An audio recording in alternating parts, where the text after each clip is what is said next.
And speaking of military allies, Ukraine has just lost one. Their neighbor and NATO member, Poland.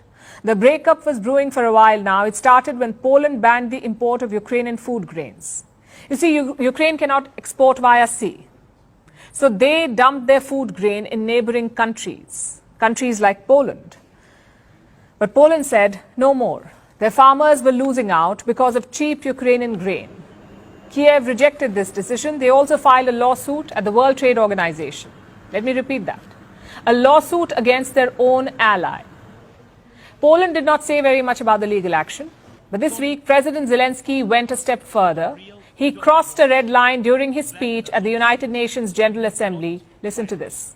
And it is alarming to see how some in Europe, some our friends in Europe, play out solidarity in political theater, making thriller from the grain. And they may seem to play their own role, but in fact, they are helping set the stage to a Moscow actor. Big mistake there. Poland rejected Zelensky's statement. This is what their government said, and I'm quoting, "No one in the world has shown more generous help to Ukrainians than Poles. President Zelensky should remember this." In other words, show some gratitude. If the matter ended there, Ukraine would have been fine, but Poland was not done yet. Hours later, their prime minister announced a big decision. He said Poland would stop giving weapons to Ukraine. We are not transferring any weapons to Ukraine because we are now aiming to defend ourselves with the most modern weapons. If you want to defend yourself, you have to have something to defend yourself with. And this is massive. Poland has been one of Ukraine's biggest supporters. They have given military aid worth $3 billion. This includes 320 Soviet-era tanks, plus around 14 MiG fighter jets. But Poland says no more. Maybe other Western countries can plug this military gap. But the political gap? Highly unlikely. Poland is currently hosting 1.3 million Ukrainian refugees. They're lobbying for Ukraine's entry into NATO. Could this support also end? The signals are certainly not encouraging.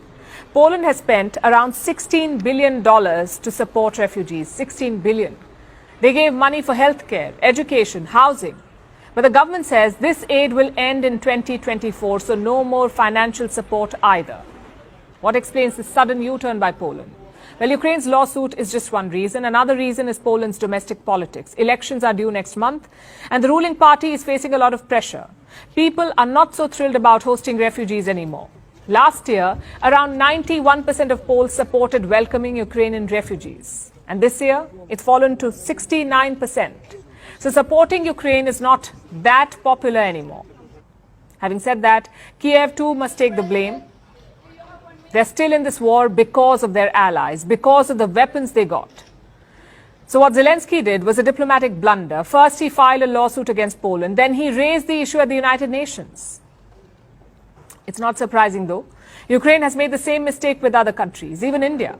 Their foreign minister once said that India is buying Ukrainian blood. Why was that? Because New Delhi imported Russian oil. And recently, Zelensky's advisor also attacked India. He said India and China have quote-unquote weak intellectual potential. I guess he meant IQ. Kiev later rejected these comments. But you can see the broad trend. Now we get